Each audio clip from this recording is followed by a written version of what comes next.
Go for it. Hi everyone, I am Dr. Connie Wen, co-founder and executive director of AAPI Women Lead.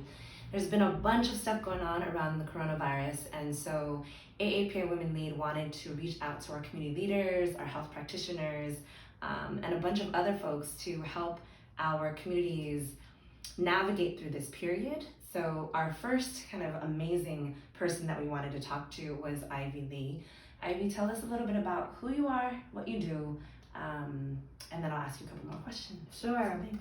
My name is Ivy Lee. I'm an acupuncturist and Chinese medicine practitioner.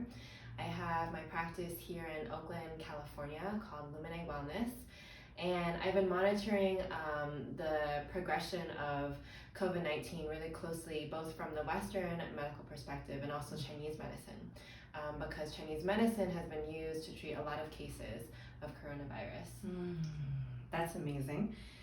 So we know exactly who to go to. Most of the stuff that we are hearing around coronavirus is already online. And since you've been doing your own research, could you tell us a little bit about what's happening and maybe who you know is to be most impacted? Yeah. So it's really important to have accurate information. The Johns Hopkins Center for Health Security is a great resource. They have a website with daily updates and also a newsletter that you can sign up from. So that's a great source to go to. Right now, the focus is on flattening the curve. So this is basically trying to slow the spread of coronavirus so that we don't have a mass amount of people getting sick all at once and overwhelming our healthcare systems and then leading to more fatalities. So that's really the focus in trying to prevent the spread of the disease. I want people to know that in the research so far and all the statistics that are coming out so far, most of the cases are mild.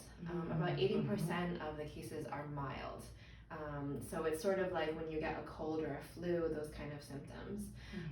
The cases where we see pneumonia, more severe progression or fatalities is with mostly our elderly and people who have pre-existing lung, respiratory, cardiovascular conditions.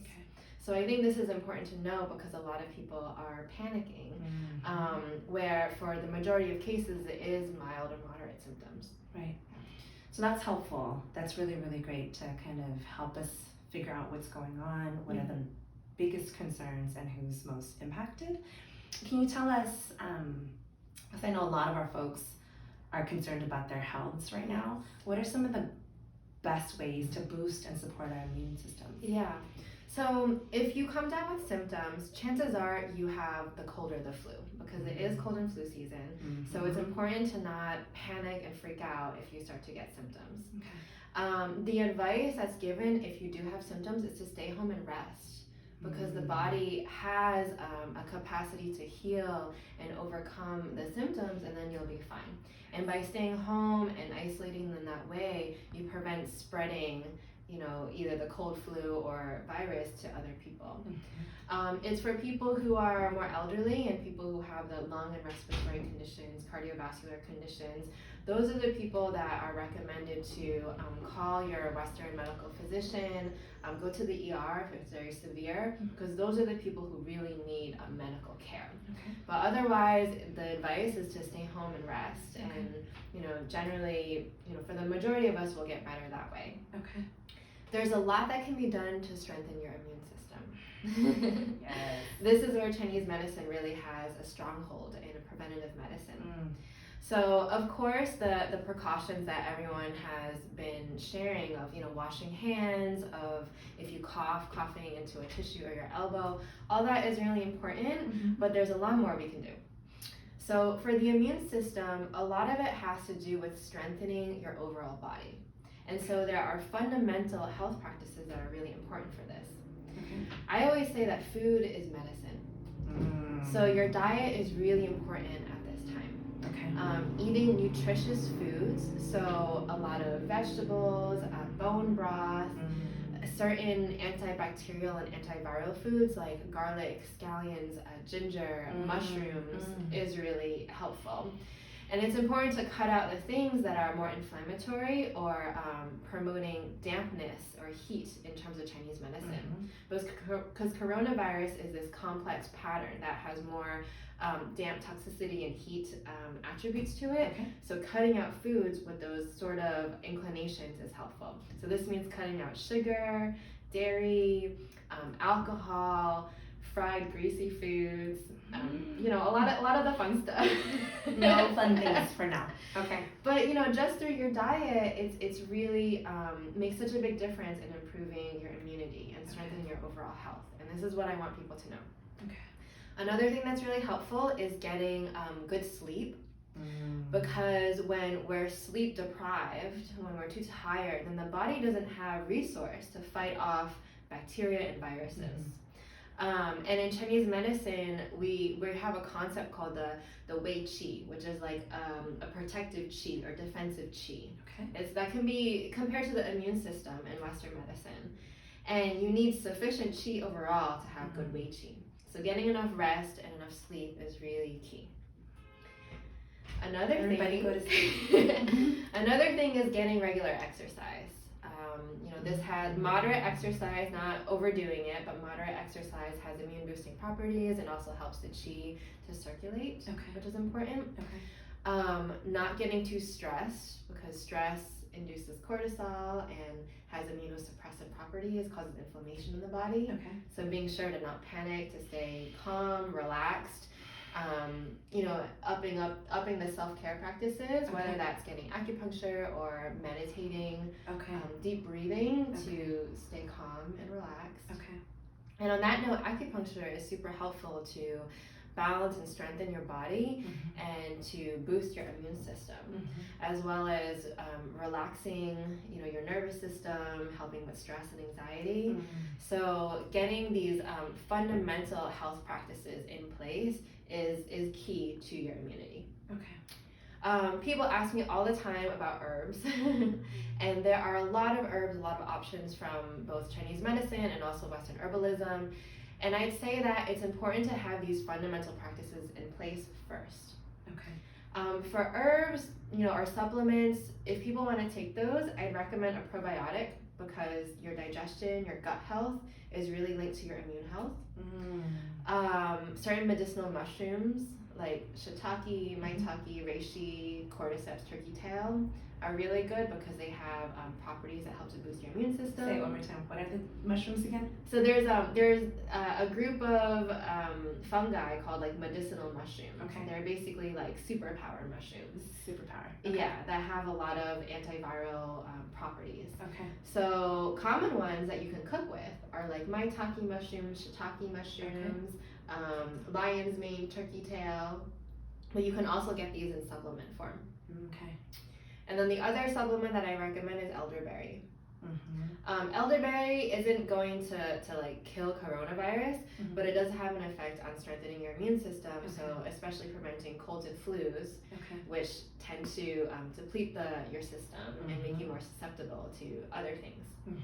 So these are some basic ways that people can do in their daily life to strengthen the body overall and boost immunity. This is really great, because I know a lot of us are going to the stores and people are buying all these hand wipes, but then no one is really buying anything to sustain their immune systems. And so hearing from you, who is an expert around our entire well-beings, it feels like this is comforting. So folks, as everyone is clamoring to get toilet paper, which is great, you can also clamor to go and get mushrooms. And I was just at the grocery store this morning, and now is not the time to be at home drinking wine and eating ice cream. You really want to be eating healthy food, nutritious food. I have a recipe for bone broth on my website, eating lots of vegetables that have lots of vitamins and nutrients in them. This is a really important time to eat well, so you know, get motivated on all your healthy eating habits and health habits. So personal question, I stocked up on a whole bunch of frozen vegetables. Does that help? I mean, any kind of vegetable, whether frozen or fresh, is better than none. Okay, good. All right. So then, you also alluded to us being really stressed out in this moment, and you know, our mom went to Costco when someone stole her like hand wipes out of her cart. So what are some good ways for people to just be calm and easy around this period? Yeah. Well, because I just mentioned stress lowers immunity, it's so important to remain calm, to not go into panic. And fear is an emotion and an energy that tends to be really overwhelming for a lot of us, and leads us to like isolate and contract, or go into like freeze or panic. And I think it's important to be mindful of that, to notice when you're starting to feel like stress or anxiety or fear, and ground yourself and really take care of, you know, your physical body, your emotional body, to have that space and time for your self-care. I think with all this fear going around, it's a moment that we have to be really mindful about opening our hearts and connecting with others, you know, because I really believe that it's by coming together that we'll get through this. So different ways to do this. You can, you know, call or text your family and your friends to check in on them, offer help with, you know, groceries, errands, cooking, cleaning, childcare, especially with all the schools being closed now. Support your local small businesses, because they get really hard hit in these times compared to big corporations. And, you know, make this effort to connect with each other, to share uplifting stories, you know, funny videos, because whatever we can do to lift our spirits and alleviate that stress will help a lot. I really, really love that. Yeah. I think folks are also in this current moment, a lot of people that we're working with are helping to identify where our resources may be, what our skill sets are, how we can take care of each other. Yeah. Which is why we came to you. So we were like, we need to hear from Ivy around the things that we need to support ourselves and each other. Yeah. So I appreciate that. Yeah, I think information is really powerful. So staying up to date from, you know, the Western medical perspective and our government agencies of what's going on, but also to feel empowered about what you can do for your health and for your families. And there's so much that we can do for our physical health and also our emotional health. And then I think that one of the last questions that I have is around the importance of Eastern medicine, Eastern healing practices and health. Can you tell us, again, you talked about it earlier, but what is so special and so important around following Eastern medicine, especially in this period? Yeah. So Chinese medicine is a different framework of understanding the body, of understanding health compared to Western medicine. And with Chinese medicine, it's based on this philosophy that the body is intelligent and the body knows how to heal itself. And when there's a symptom or condition happening, it's because there's an imbalance. So how do we bring the body back to balance, and then the symptoms will go away? So we have a really deep and intricate understanding of the different organ systems in the body and how the physical, emotional, mental, spiritual is interconnected, and what we can do to strengthen the system, you know, to strengthen the body so that, you know, if certain things are out there, we won't fall weak to it and catch it. I love that. So we'll be talking to more of our community practitioners, our health practitioners, our leaders from Eastern, Western, and different indigenous practices that are across our diasporas.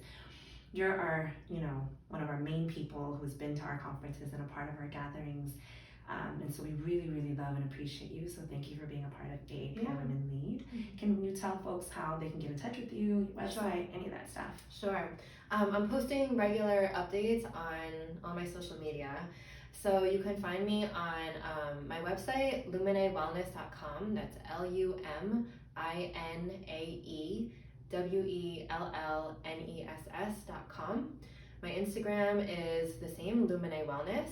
And I'm here in Oakland, so if you want to come in for an acupuncture session, you can reach out to me. Thank you so much. Thanks, folks. Take care of each other, and then we'll stay in touch. Yeah. Thanks.